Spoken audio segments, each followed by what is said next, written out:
E aí, turma boa, tudo bem? Tranquilos? Gente, hoje a nossa videoaula é sobre o sistema capitalista e socialista, ou melhor dizendo, essa nossa videoaula na verdade é sobre o sistema capitalista.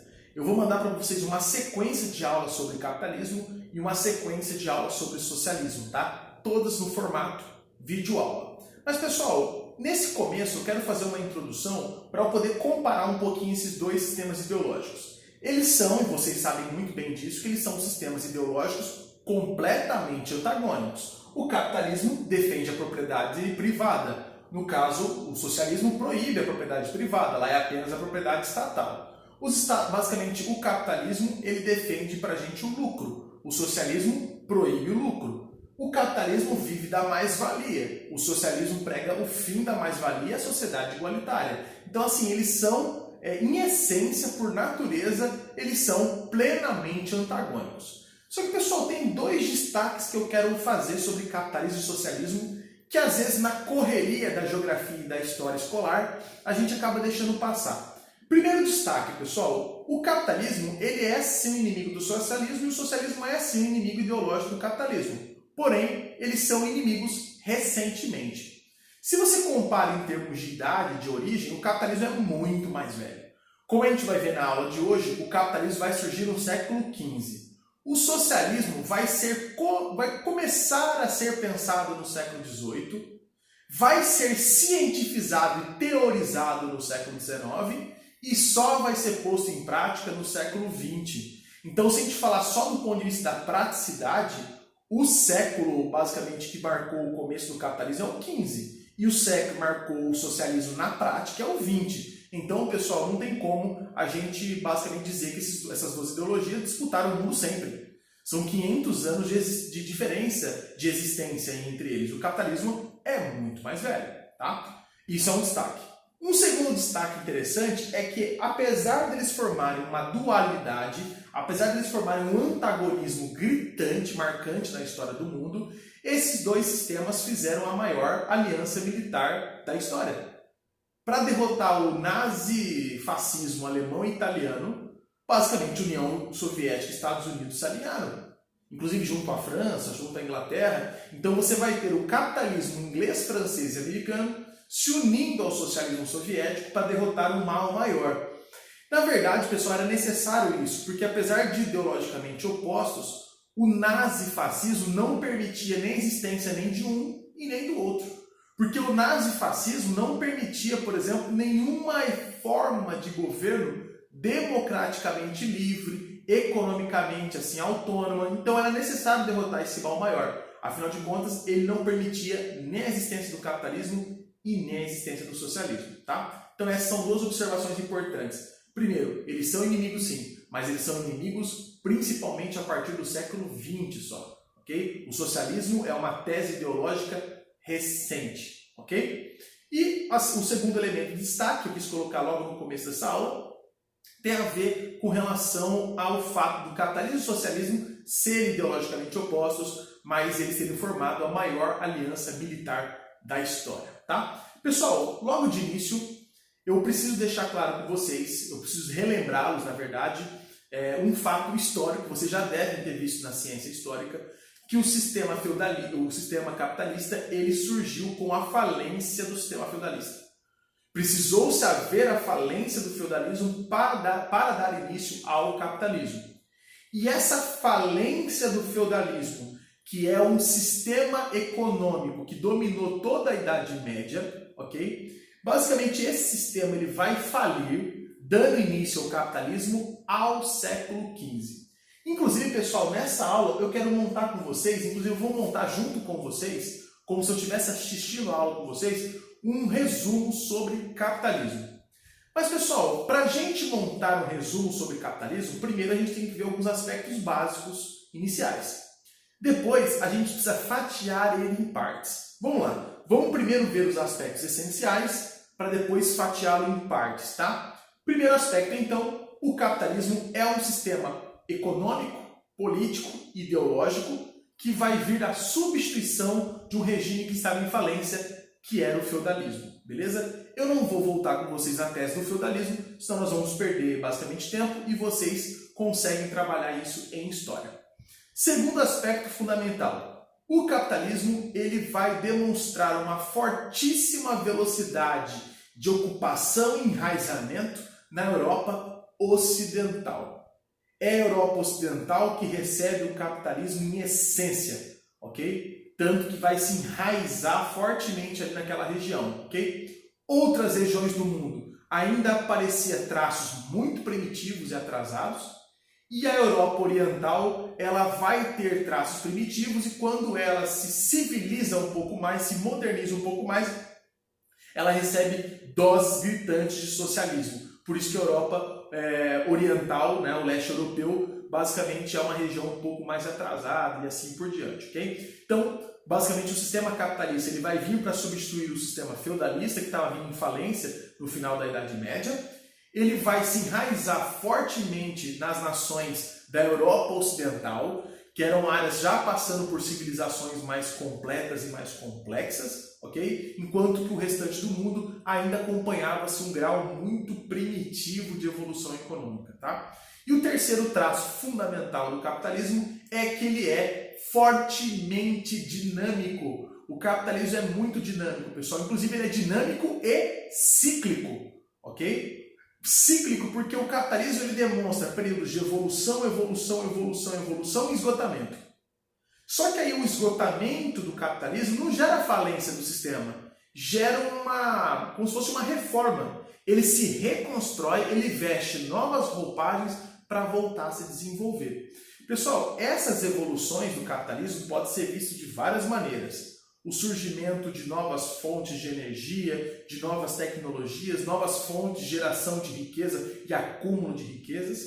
E o esgotamento do capitalismo nós podemos chamar de crises econômicas.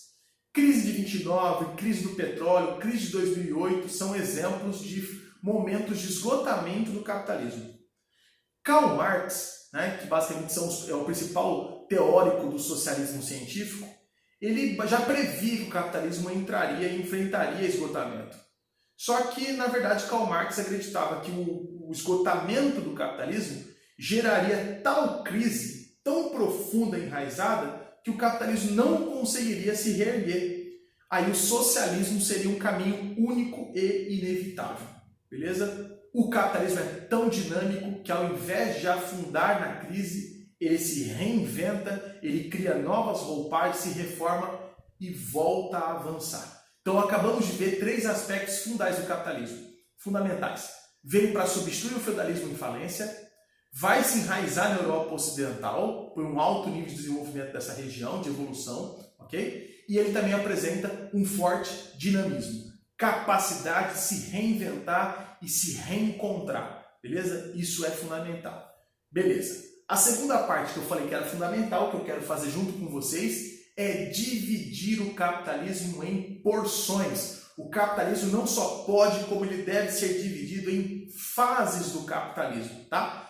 Anterior a ele era feudalismo. A partir do século XV, capitalismo. Do século XV até hoje. Só que nós podemos pegar então o capitalismo e dividi-lo em partes. A primeira etapa do capitalismo, pessoal, é chamado de capitalismo comercial. Essa é a primeira fase do capitalismo. E ele começa no século XV.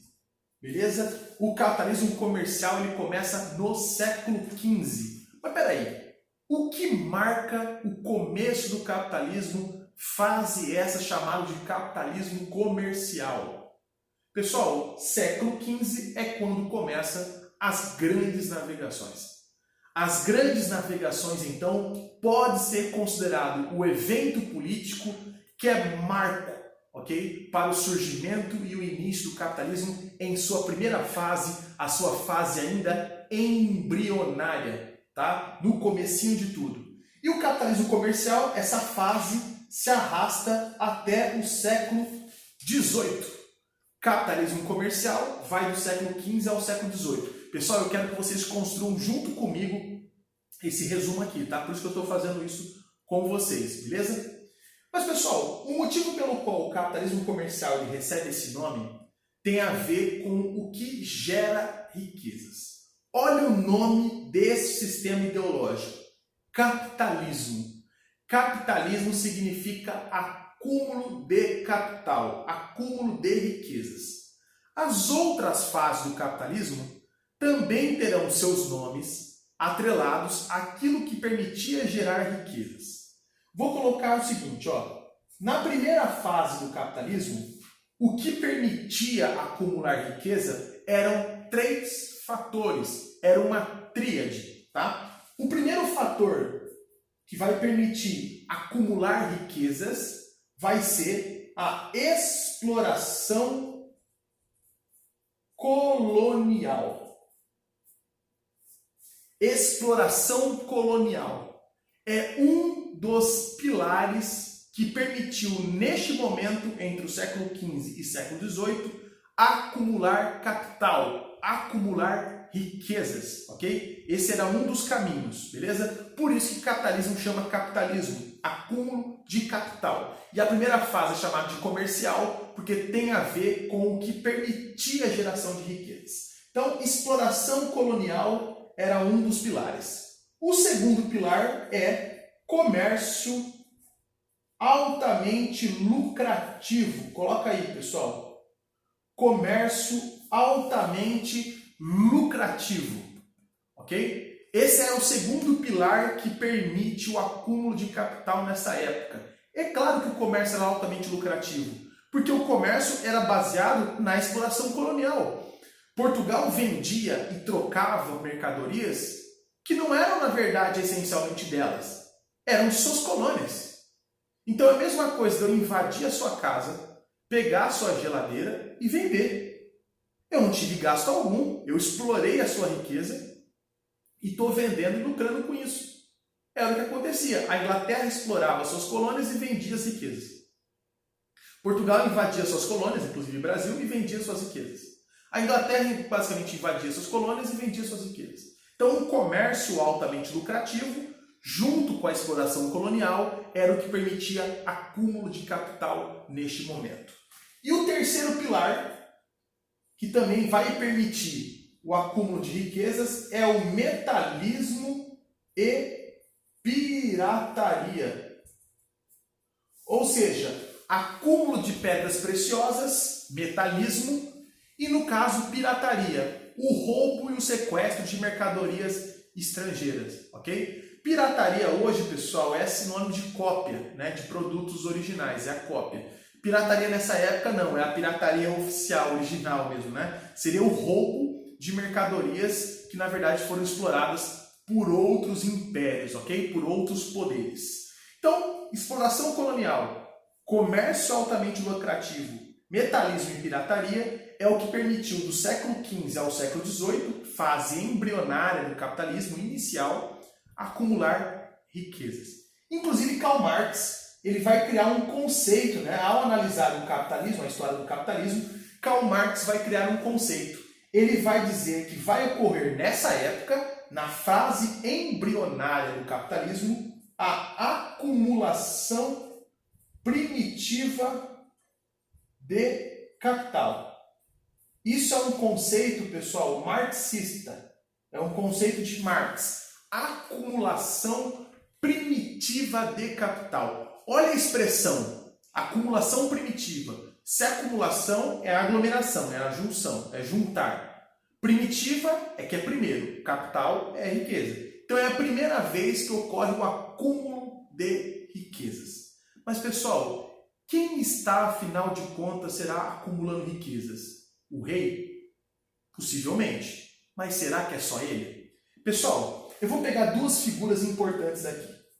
De um lado eu vou colocar o Estado e do outro lado eu vou colocar a burguesia. Ok.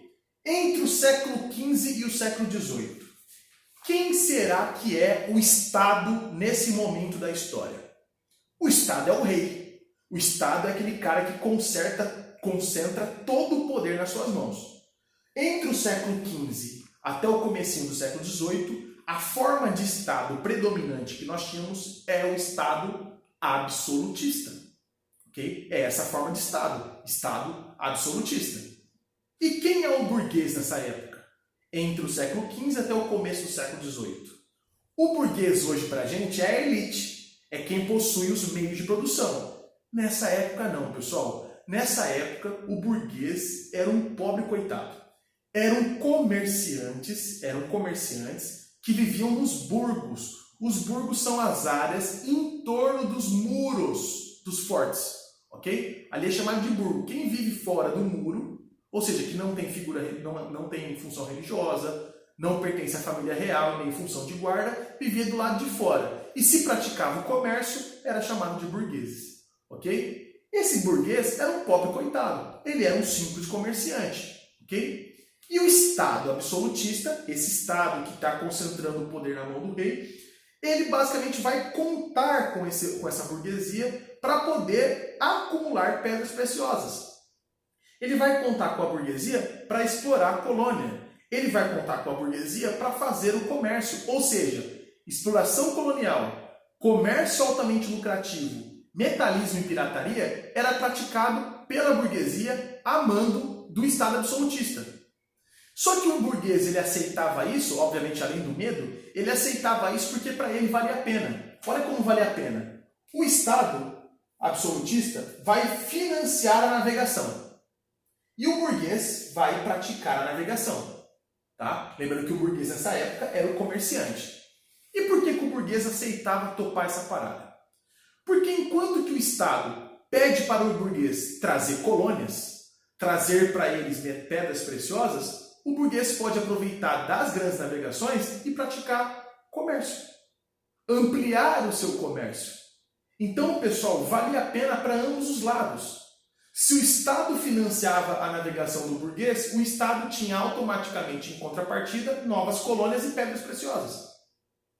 Se o burguês fizesse a navegação a mando do Estado absolutista, ele podia ampliar o seu comércio. Então, neste momento, burguesia e Estado, ou seja, a burguesia são os comerciantes, o Estado é absolutista, eles viviam uma boa relação. E são essas duas figuras que vão passar pela acumulação primitiva de capital. São esses dois agentes da história que vão passar pela acumulação primitiva, que vão fazer a acumulação primitiva de capital, que vão começar a armazenar riquezas. São essas duas figuras. Tudo bem, pessoal? Isso é importante. Mal sabia que o Estado iria basicamente criar o seu próprio demônio. Afinal de contas, o burguês está se enriquecendo também. Se enriquecendo tanto que ele vai ver que não precisa mais do Estado. Eu vou montar junto com vocês agora, pessoal, a segunda fase do capitalismo. A segunda fase do capitalismo é chamada de capitalismo industrial.